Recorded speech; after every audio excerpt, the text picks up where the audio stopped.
चलिए question number 8 पे आते हैं। 8 ने क्या बोला, ABCD is a rectangle in which diagonal AC bisect angle A as well as angle C। ठीक है, ये ABCD एक रेक्टेंगल बना लिया। रेक्टेंगल बना लिया मतलब पैरेललोग्राम तो है ही सही, तो अपोजिट साइड पैरेलल है, इक्वल है और each angle is of 90 degree. अब डायगोनल AC जो है वो एंगल A को भी बाइसेक्ट कर रहा है और एंगल C को भी बाइसेक्ट कर रहा है। बाइसेक्ट करने का मतलब ये हो गया कि उसने A को दो इक्वल पार्ट में डिवाइड किया। अब ये पूरा एंगल A रेक्टेंगल था इसलिए 90 डिग्री होगा। अगर 90 डिग्री होगा तो 45 डाउनवर्ड रह जाएगा और 45 ऊपर की तरफ निकल जाएगा। इन द सेम मैनर ये भी 45 नीचे रह जाएगा और ये भी 45 ऊपर चला जाएगा। ठीक है, अब तो हमको क्या प्रूव करना है, टू प्रूव में आएगा कि साइड्स जो है वो सारी इक्वल है। AB equal to BC equal to CD equal to D है। ठीक है, अच्छा यहाँ पर पैरेललोग्राम है तो अपोजिट साइड्स तो वैसे इक्वल है, तो किसी भी एक सेट ऑफ एडजेसेंट साइड को इक्वल कर दो, चारों इक्वल हो जाएगी। तो क्या किया मैंने लिखा in triangle ADC angle A is equal to angle C which is equal to 45 degree. ADC देखना ऊपर वाला, एंगल A और एंगल C इक्वल है, इसका मतलब उनके अपोजिट साइड्स इक्वल होगी, तो AD would equal to DC, AD would equal to DC। इसको इक्वेशन नंबर 1 लिया। ऑल्सो जो ये AD है ये तो BC के भी इक्वल है। क्यों है? क्योंकि ऑपोजिट साइड्स ऑफ पैरेललोग्राम है। ऐसे ही ये जो DC है ये तो AB के भी इक्वल है। ये कैसे हुआ? ये भी अपोजिट साइड्स ऑफ पैरेललोग्राम है। अगर 1 2 3 तीनों को मर्ज करें तो using 1 2 and 3 what we get all sides equal, AB equal to BC equal to CD equal to DA है ना। and if a rectangle has all equal side that means it would be a square, that means ABCD will be a square only। ठीक है, अब इसका दूसरा part देखो question का। इसने क्या बोला कि अगर आप डायगोनल BD बनाते हो तो डायग्राम वापस बना देते क्योंकि अब तो स्क्वायर बन गया। ये ABCD एक स्क्वायर बना हुआ है जिसमें डायगोनल BD बनाना है, तो ये डायगोनल BD बना दिया। हमें क्या प्रूव करना है कि डायगोनल BD जो होगा वो एंगल B को भी बाइसेक्ट करेगा और एंगल C को भी, सॉरी D को भी, B और D दोनों को बाइसेक्ट करेगा। तो चलिए देख लेते हैं। जब एडजेसेंट साइड्स इक्वल हैं तो ये वाले एंगल इक्वल होंगे। ठीक है, तो ये एंगल 1 और ये एंगल 1 ले लिया। यहां पर भी एडजेसेंट साइड्स इक्वल है तो ये वाला एंगल इक्वल होंगे। तो ये एंगल अगर हमने 2 ले लिया तो ये वाला एंगल भी 2 ले लिया। अब देखो हमें तो 1 और 2 को इक्वल प्रूव करना है, तो हो गया। ये दो पैरेलल लाइन दे रखी है AB और DC और BD इज अ ट्रांसवर्सल, तो ये जो ऑल्टरनेट एंगल 1 और एंगल 2 होंगे ये इक्वल होंगे। अगर ये इक्वल हो गए तो चारों 1 1 1 हो गए, मतलब चारों 45 हो गए। इसका मतलब उसने एंगल B को और एंगल D को बाइसेक्ट कर दिया। तो मैंने क्या लिखा, मैंने लिखा कि since in triangle BCD BC is equals to CD, that means angle CBD must be equal to angle CDB. Let's say it is equal to angle 1. ठीक है, also in triangle नीचे वाला ले लो ABD, AB is equals to AD, और अगर AB AD के equal है तो कैन वी से कि angle ADB is equal to angle ABD. Let's say it is angle 2. Also angle 1 is equals to angle 2. Why is it so? Since AB is parallel to DC and BD is transversal, so alternate interior angles will be equal। तो जब 1 और 2 equal हो गए इसका मतलब मेरे पास क्या आ गया, that means if angle 1 equal to angle 2 that means angle ABD is equal to angle CBD is equal to angle ADB is equal to angle CDB। और अगर ये सब कुछ इक्वल हो गया इसका मतलब क्या हो गया कि diagonal BD bisects angle B as well as angle D। ये चारों को मैंने एक साथ लिख दिया। अगर आप चाहें चारों को एक साथ ना लिखना तो भी कोई दिक्कत वाली बात नहीं है, आप ये डी डी वाले एक तरफ ले लो, तो ये दोनों डी इक्वल होते ही डी बाइसेक्ट हो जाएगा। ये बी बी वाले एक तरफ ले लो, तो ये दोनों बी होते ही एक साथ बाइसेक्ट हो जाएंगे और हमारा काम पूरा हो गया। तो अगर किसी रेक्टेंगल में एक डायगोनल ने एंगल को बाइसेक्ट किया है ए और सी को, तो दूसरा डायगोनल बी और डी को भी बाइसेक्ट करेगा और हम उसको स्क्वायर भी इजीली प्रूव कर सकते हैं। चलिए moving on to the question number 9। Question number 9 में बोला है कि एक फिगर अपने को दे रखा है, बोला एबीसीडी इज अ पैरेललोग्राम, ठीक है, और हमें क्या बोला है कि डीपी जो है, ये वाली लाइन डीपी जो है वो बीक्यू के इक्वल है। क्या प्रूव करना है, एपीडी, ये देखो ये ऊपर वाला ट्राइंगल एपीडी और बीक्यूसी ये दोनों की दोनों कॉन्ग्रुएंट प्रूव करने हैं। कैसे प्रूव करें, तो चलो देख लेते हैं। देखना ये वाली लाइन इस वाली लाइन के इक्वल है, ये एडी जो है ये बीसी के इक्वल है क्योंकि opposite sides of a parallelogram.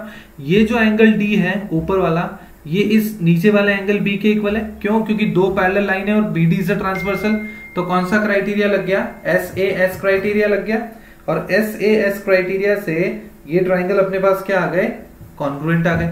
तो मैंने क्या लिखा कि in triangle A P D and triangle C Q B, APD C Q B क्या क्या इक्वल है, देखो डीपी जो है वो बी क्यू के इक्वल है। ये कहां से आया, ये तो गिवन हमको दे ही रखा है।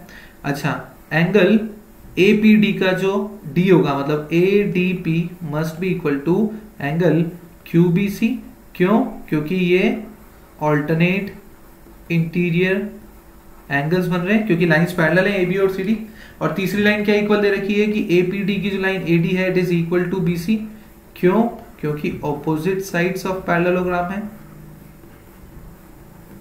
अगर ये ऑपोजिट साइड्स ऑफ पैरेललोग्राम है तो इक्वल होगी। That means by SAS criteria triangle APD would be congruent with triangle CQB।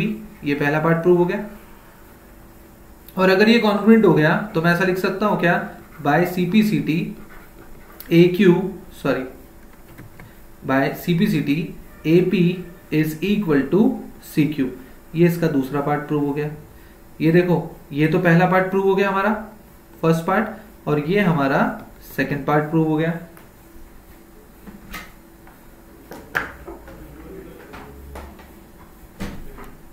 अब जैसे हमारे पास पहला और दूसरा पार्ट प्रूव हो गया, अब थर्ड वाले पार्ट पे आ जाते हैं।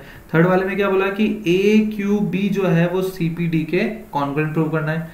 तो देखो ए क्यू बी ये वाला और सी पी डी ये वाला, इन दोनों को मुझे क्या करना है, कॉन्ग्रुएंट प्रूव करना है। तो जैसे ये वाले किए वैसे ही वो वाले भी हो जाएंगे। अच्छा, जैसे हमने सीपीसीटी में एपी इक्वल टू सीक्यू लिखा, वैसे ही हम यहां भी लिख सकते हैं एक और सीपीसीटी कि एंगल बीक्यूसी जो होगा वो एंगल एपीडी के भी इक्वल होगा। इसको इक्वेशन नंबर 1 मार्क किया हमने, ठीक है। अब आ जाते हैं हम थर्ड वाले पार्ट पे। थर्ड वाले पार्ट में क्या बोला कि दोनों ट्रायंगल को कॉन्ग्रुएंट प्रूव करना है। चलो पहले डायग्राम में प्रूव करके बताता हूं। ये वाली जो लाइन होगी वो इस वाली लाइन के इक्वल होगी, opposite sides of a parallelogram. ये वाला जो सेगमेंट है ये इस वाले सेगमेंट के पहले इक्वल दे रखा है, 2 हो गया। फिर तीसरा क्या दे रखा है मेरे को कि ये जो एंगल है ये वाला बी, ये इस एंगल डी के इक्वल होगा।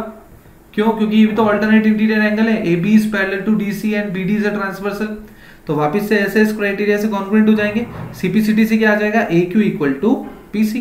तो वो फोर्थ पार्ट भी हो गया। तो अब क्या लिखा, in triangle A Q B and triangle C P D, A Q B C P D, देखो क्या क्या इक्वल है, A B equal to D C. कैसे, ऑपोजिट साइड्स ऑफ पैरेललोग्राम, ठीक है। दूसरा क्या लिखा कि angle A B Q is equal to angle C D P. और ये क्यों है, क्योंकि ये ऑल्टरनेट इंटीरियर एंगल बन रहा है।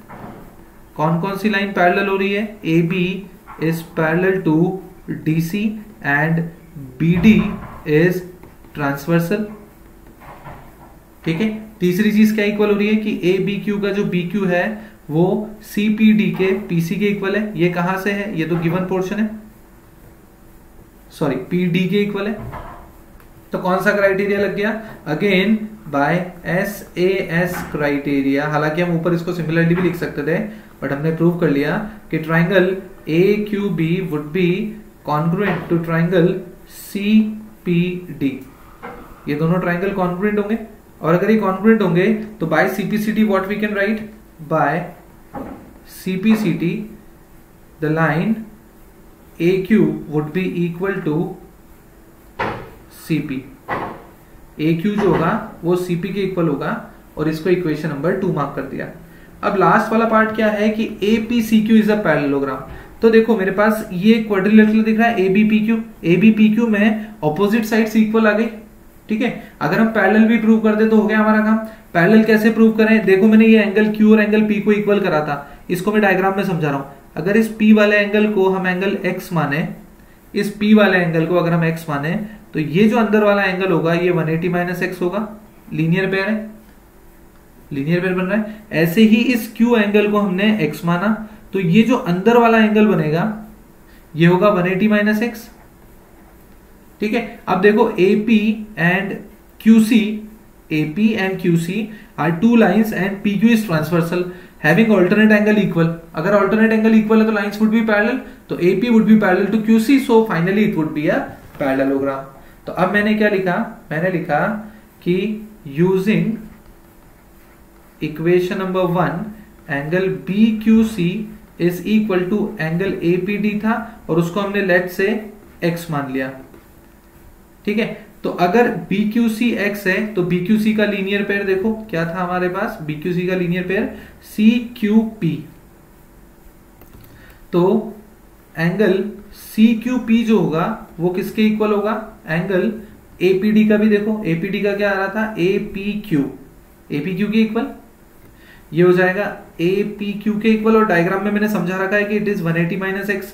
क्यों 180 - x है? क्योंकि they are forming linear pair with above angles, ठीक है। और अगर ये दोनों एंगल इक्वल आ गए तो हम क्या लिखेंगे कि since angle CQP and angle APQ are alternate interior angles, that means ये इक्वल अगर है तो लाइंस को पैरेलल होना पड़ेगा। That means AP would be parallel to QC, that means AP would be parallel to QC। अच्छा, AP parallel भी है QC के एंड AP इक्वल भी है QC के। ये AP इक्वल टू QC कहां से आया था? ये देखो ऊपर हमने AP इक्वल टू QC या CQ लिखा था सेकंड पार्ट में। पार्ट सेकंड में प्रूव कर चुके हैं, पार्ट सेकंड में हमने इसको प्रूव किया था। So if a quadrilateral has one set of opposite sides parallel and equal, that means it will be a parallelogram। और अगर ये पैरेललोग्राम होगा इसका मतलब क्या हो गया कि APQC will be a parallelogram। और यही हमारा लास्ट वाला पार्ट था।